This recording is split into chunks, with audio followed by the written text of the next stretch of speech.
രാഹുൽ ഇനി മുതൽ എല്ലാ ദിവസവും സഭയിൽ ഉണ്ടാവോ?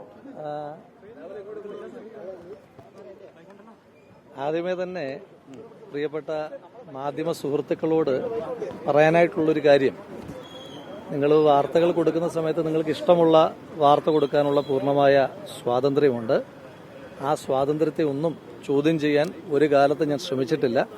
പക്ഷേ അതിന് യാഥാർത്ഥ്യത്തിന്റെ എന്തെങ്കിലും ഒരു പരിസരം വേണം എന്ന് നിങ്ങളോട് വളരെ സ്നേഹത്തോടെ വിനയത്തോടെ അഭ്യർത്ഥിക്കുവാൻ ആഗ്രഹിക്കുകയാണ്. ഇന്ന് കണ്ട 2 വാർത്തകൾ മാത്രം പറയാം.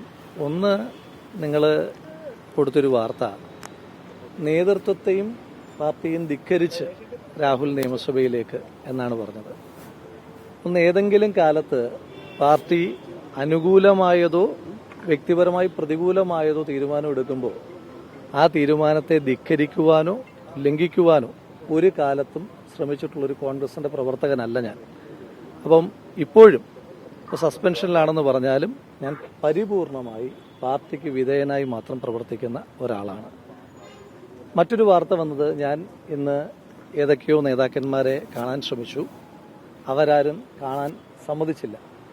ആ വിഷയത്തിലും എനിക്ക് പറയാനായിട്ടുള്ളത്, ഒരു സസ്പെൻഷൻ കാലാവധിയിൽ ഉള്ള ഒരു പ്രവർത്തകൻ എങ്ങനെയൊക്കെയാണ് പെരുമാറേണ്ടതെന്നുള്ളൊരു ബോധ്യം ഈ പാർട്ടിയുടെ നിരവധി കാലമായിട്ടുള്ളൊരു പ്രവർത്തന നിലയിൽ എനിക്കുണ്ട്. അപ്പോൾ അതുകൊണ്ട് ഞാൻ ഒരു നേതാവിനെ കാണാൻ ശ്രമിച്ചിട്ടില്ല. കാരണം സസ്പെൻഷൻ പീരീഡിന് ചില മാനദണ്ഡങ്ങളുണ്ട്. വ്യക്തിപരമായി കാണാൻ ശ്രമിച്ചിട്ടില്ല, ആരെയും കണ്ടിട്ടില്ല, ആരും അനുവാദം അതുകൊണ്ട് തന്നെ നിഷേധിച്ചിട്ടുമില്ല. പിന്നെ മറ്റൊരു കാര്യം എനിക്ക് സൂചിപ്പിക്കാനായിട്ടുള്ളത്, ഇപ്പോൾ ഈ ആരോപണങ്ങളൊക്കെ ഉണ്ടായി, ചില മാധ്യമങ്ങൾക്ക് ഞാൻ മൗനത്തിലാണെന്നൊക്കെ വാർത്ത കൊടുക്കുന്നുണ്ട്. ഈ ആരോപണം വന്ന് തൊട്ടടുത്ത ദിവസം തന്നെ വളരെ വിശദമായ മാധ്യമ സമ്മേളനം നടത്തിയ ആളാണ് ഞാൻ. അത് കഴിഞ്ഞ് പിന്നെയും എനിക്ക് കുറച്ച് കാര്യങ്ങൾ കൂടി പറയണമെന്ന് തോന്നിയപ്പോൾ അത് ഞാൻ പിന്നെയും മറ്റൊരവസരത്തിൽ അതിനകത്തും ക്ലാരിഫിക്കേഷൻ വരുത്തിയ ആളാണ് ഞാൻ. ഇപ്പോൾ ഇതിനകത്ത് ഒരു അന്വേഷണം നടക്കുകയാണ്. ആ അന്വേഷണ സംഘത്തിന്റെ സാങ്കേതികത്വത്തിലേക്കൊന്നും ഞാൻ കടക്കുന്നില്ല ഇപ്പോൾ. പക്ഷേ നിങ്ങൾക്കൊരു കാര്യം ഉറപ്പുള്ളത്, ഈ ഇടതുപക്ഷ സർക്കാരിനെതിരെ ആദ്യമായി സമരം ചെയ്തപ്പോൾ 18ാമത്തെ വയസ്സ് ജയിലിൽ പോയ ആളാണ് ഞാൻ. പക്ഷേ ഏറ്റവും കൂടുതൽ കാലം ജയിലിൽ പോയത് പിണറായി വിജയൻ സർക്കാരിന്റെ കാലത്താണ്. അപ്പോൾ ആ അന്വേഷണത്തിൽ നിങ്ങൾക്ക് ഒന്നുറപ്പിക്കാം, എനിക്ക് യാതൊരു വിധമായ ആനുകൂല്യം കിട്ടുന്ന അന്വേഷണമല്ല. മാത്രമല്ല, എനിക്കെതിരായി എന്തെങ്കിലും ഉണ്ടെങ്കിൽ എന്നെ കൊന്നു തിന്നാൻ നിൽക്കുന്ന ഒരു സർക്കാരിന് ഏറ്റവും വിശ്വാസമുള്ള അന്വേഷണ ഏജൻസിയാണ്, ആ സർക്കാരിന് ഏറ്റവും വിശ്വാസമുള്ള ഒരു അന്വേഷണ ഏജൻസിയാണ് അന്വേഷണം നടത്തുന്നത്. അതുമായി ബന്ധപ്പെട്ട് അന്വേഷണങ്ങൾ നടക്കട്ടെ, ആ അന്വേഷണങ്ങൾ പുരോഗമിക്കട്ടെ. അതിന്റെ ഓരോ ഘട്ടത്തിലും അതുമായി ബന്ധപ്പെട്ട കാര്യങ്ങൾ വളരെ വിശദമായി തന്നെ നിങ്ങളോടെല്ലാവരോടും വളരെ കൃത്യമായി തന്നെ ഇടയ്ക്കിടയ്ക്ക് സൂചിപ്പിക്കാം. ഒരു കാര്യം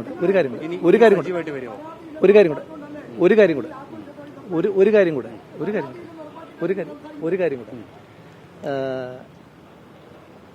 ഈ ഞാനൊരു കോൺഗ്രസിന്റെ പ്രവർത്തകനായി ഇപ്പോഴും സസ്പെൻഷനിലാണെങ്കിലും കോൺഗ്രസിന്റെ പ്രവർത്തകനെന്ന് സാങ്കേതികമായി പറയാൻ കഴിയില്ല എങ്കിലും മരണം വരെ കോൺഗ്രസ് പ്രവർത്തകനായി കഴിയുന്ന ഒരാളാണ്. ഈ പാർട്ടിയുമായി ബന്ധപ്പെട്ട് ഏറ്റവും വലിയ ഒരു ക്യാമ്പയിനുമായി ബൂത്തുകളിലേക്ക് ഏറ്റവും സാധാരണക്കാരായ പാർട്ടി പ്രവർത്തകർ, പ്രായഭേദമന്യേ ചെറുപ്പക്കാർ തൊട്ട് നന്നായി നടക്കാൻ ആരോഗ്യമില്ലാത്ത മനുഷ്യന്മാർ വരെ ബൂത്തിൽ കയറുന്ന സമയമാണ്. ആ സമയത്ത് ഓരോരുത്തരും ബൂത്ത് ക്യാമ്പയിൻ നടത്തുന്നു, പോസ്റ്റർ ഒട്ടിക്കുന്നു, ചുവരെഴുതുന്നു. അതുപോലെ തന്നെ സമരങ്ങൾ, ഏറ്റവും ശക്തമായ സമരങ്ങൾ. ഇന്ന് പോലും KSUവിന്റെ DG ഓഫീസിലേക്കുള്ള മാർച്ച് നടക്കുന്നു. യൂത്ത് കോൺഗ്രസിന്റെ വിവിധങ്ങളായ സമരങ്ങൾ നടക്കുന്നു.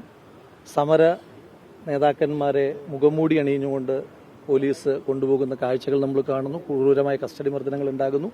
അപ്പോൾ ആ സമയത്തൊക്കെ പ്രസ്ഥാനത്തിന്റെ പ്രവർത്തകർ അതിശക്തമായ ഒരു വലിയ പോരാട്ടം ഏറ്റെടുത്തിരിക്കുകയാണ്. അതുപോലെ തന്നെ സൈബർ മേഖലയിലും ഒരു ലൈക്ക് കൊണ്ടെങ്കിലും ഈ പാർട്ടിയുടെ നേതാക്കന്മാരുടെ നിലപാടുകളെ അംഗീകരിക്കുന്ന ലക്ഷോപലക്ഷം മനുഷ്യന്മാർ ലോകത്തിന്റെ വിവിധ ഭാഗങ്ങളിലായി പ്രവർത്തിച്ചുകൊണ്ടിരിക്കുകയാണ്.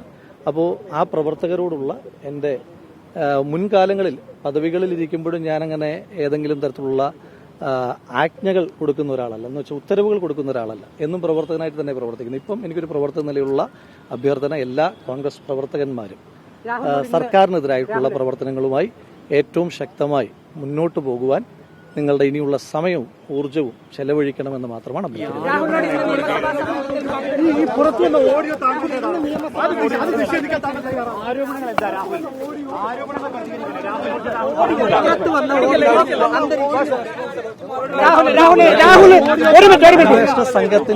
രാഹുലിന് പറയാനുള്ളത് രാഹുൽ എന്നും പറയുന്നുണ്ട് എങ്കിൽ പക്ഷെ രാഹുൽ പ്രധാനമായും പറയേണ്ടത് പുറത്തു വന്ന ഓഡിയോയെ കുറിച്ചാണ്. അതിലൊരു വിശദീകരണം രാഹുൽ നൽകൂ. അതൊന്ന് പറയും. ശരി അന്വേഷണ